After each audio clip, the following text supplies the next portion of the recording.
C'est pas le genre de voiture dans laquelle on se dispute. Non, on devrait essayer quand même. T'as grossi, non? Oui, un peu. Et même grand. C'est probable. Et tu pues. Il fait chaud aujourd'hui. En parlant de chaleur, on peut dire qu'on n'a pas froid là-dedans. C'est un grand classique des années 70. Si on mettait moins de métal et si on mettait un toit en vinyle. Et noir, tant qu'à faire, pour que ça absorbe bien la chaleur. Allez, pas mal du tout. 2 litres, 104 chevaux, et on décolle. C'est chouette de conduire cette voiture en Angleterre. Mais ce sera encore mieux de le faire sur son terrain de jeu préféré, en Afrique, là où elle s'est forgée sa réputation. T'imagines un peu les animaux qu'on pourrait croiser. Les pistes ondulées de la savane. Je sais, ce n'est qu'un rêve, mais imagine. On peut pas se permettre ça. On consacre notre budget à réparer des voitures, pas à faire le tour du monde. Allez, on rentre au garage. C'est une super voiture. C'est clair, j'adore. Quittons le presque Serengeti pour retourner vers le garage de Car SOS, où la 504 de Barry vient de rentrer de l'atelier de sablage, exhibant sa presque carrosserie.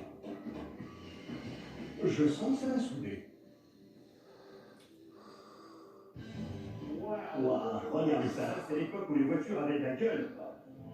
Tim Eiffels restaure une Peugeot 504 de 1972, une petite merveille made in France qui n'est plus de toute première fraîcheur. Les ailes sont ruinées, les pneus sont morts, les jambes pareil. C'est clair. Mais c'est une voiture que Barry, dentiste à la retraite, chez Fabrice depuis plus de 40 ans. Il est victime de la restaurer pendant sa retraite, mais des soucis familiaux et de santé l'en ont distrait. Il a un gros souci de hanche. Il a du mal à faire certaines choses du quotidien, comme se lever de son fauteuil. Depuis son arrivée au garage, la voiture a subi de lourdes opérations. Sa carrosserie, rongée par la rouille, pourtant livrée avec de nombreuses pièces de rechange, a dû être traitée en profondeur. Espérons que Joe et Anna, les enfants de Barry, ainsi que sa femme Anne, tiendront le coup en voyant où en sont les opérations. Ouais, on a de la visite. Je présente Joe, tu connais Anna, et au fond c'est Anne, la femme de Barry. Enchanté. La voiture de Barry est aussi belle de l'extérieur que rongée de l'intérieur. Je vais vous montrer ce que j'entends par là. D'accord. À part ça, Waouh. Et voilà. Ah oui, d'accord. Qu'est-ce que vous en dites? Joe, qu'est-ce que vous en pensez? Vous faites une drôle de tête. Je me dis, c'est tout? c'est la meilleure partie. Anne, On dirait un squelette, une épave. c'est caractéristique de ce que beaucoup de gens font. Ils remisent une voiture de collection en se disant qu'elle restera dans le même état pendant 20 ans. Et au final, tout est ruiné. Venez voir dans quel état est la carrosserie, de ce côté-là par exemple. Essayez de trouver le moindre panneau intact. Tout est corrodé. C'est un chantier énorme. Si on parlait de Barry, il pense que la voiture est dans un box. Il ne se doute de rien, on est d'accord. Juste après que la voiture a été emmenée, il a regardé votre émission. Il m'a dit, t'as vu? Il y a des gens à qui ça arrive, ça, car SOS. J'ai botté en touche. Je lui ai dit que les chances que ça arrive étaient minces. Est-ce qu'on a des raisons de s'inquiéter? Vous connaissez votre père et votre mari. Non, je pense pas. S'il vous parle encore de Car SOS, ou s'il vous dit qu'il veut voir la voiture, vous nous appelez tout de suite. Je vais être mal poli, mais vous allez devoir partir. On a encore du boulot. Allez, tout le monde dehors.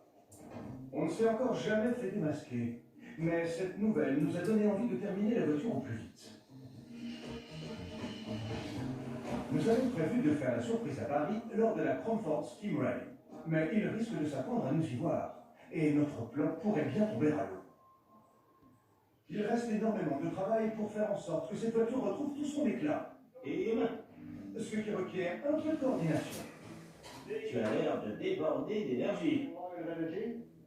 Il en faut pour abattre tout ça. C'est vrai qu'on a du boulot et qu'il va falloir des watts. Mais puisque tu es aussi en forme, j'ai une idée.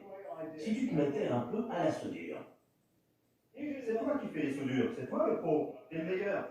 Alors vas-y. Il n'est jamais trop tard pour commencer. J'ai une idée. Quoi, qu'il nous fasse? On tire à pile face. Oh, c'est pas vrai. On peut pas faire autre chose que tu nous fasses. Quoi? Qu'est-ce qu'il y a de mieux? Bouge pas. Qu'est-ce que tu as trouvé de mieux? Je reviens dans 1 minute. Où tu vas? Où tu as trouvé ce chien? Je te présente le car SOS 6 à pattes. Notre oracle. C'est-à-dire? Je t'explique. Tu restes où tu es. Je vais installer notre car SOS 6 à pattes devant un bol de croquettes. S'il vient vers toi, je fais les soudures. S'il va vers moi, c'est toi qui les fais. Ça marche. Allez, c'est parti. Comment tu... Allez, viens, Allez, c'est parti. viens, viens voir. Allez, Allez, viens là. Allez, viens. allez, viens, Viens là. Viens. Allez, viens viens. là, viens voir. Allez, viens, allez, allez. Allez, Viens. Ouais. C'est bon. Allez, viens, on va se promener. Tu fais les soudures et on se retrouve plus tard. Allez, nous on va se balader. Sorti chien. Mais, C'est donc ce que l'oracle a défini. Tous les panneaux doivent être soit réparés, soit changés. Et les pièces pour cela, certaines devront être utilisées directement. on a dû refaire beaucoup de pièces comme ce va-caisse ici. Parce qu'il était totalement rouillé. Et même si on a récupéré pas mal de pièces détachées, celles qu'on a pas sont quasi introuvable. Et on en a encore beaucoup à faire. Alors,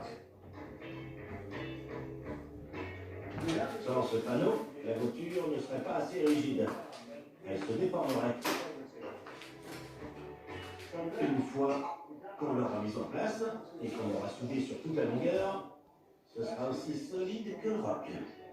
Une fois la structure saine, la pose des panneaux de carrosserie que Barry détenait peut commencer. Et ce qui n'était jusque-là qu'une carcasse commence à ressembler enfin à la vision que Pininfarina avait de sa 504. Pendant ce temps, Tim, qui a fréquenté les bancs de l'université Coventry comme étudiant ingénieur, y retourne pour découvrir les secrets et mystères du design automobile. Le voilà. Salut, Comment ça va? content de vous voir. La 504 a été le plus grand succès de Peugeot. Doté d'un moteur et d'un châssis incroyable, le plus simple pour lui donner un nouveau look était de se concentrer sur le remodelage de sa carrosserie. En 1969, Peugeot s'est naturellement tourné vers l'un des bureaux de design les plus cotés, ayant notamment travaillé pour Ferrari, Pininfarina. La transformation entre la Peugeot 504 berline et la version coupée est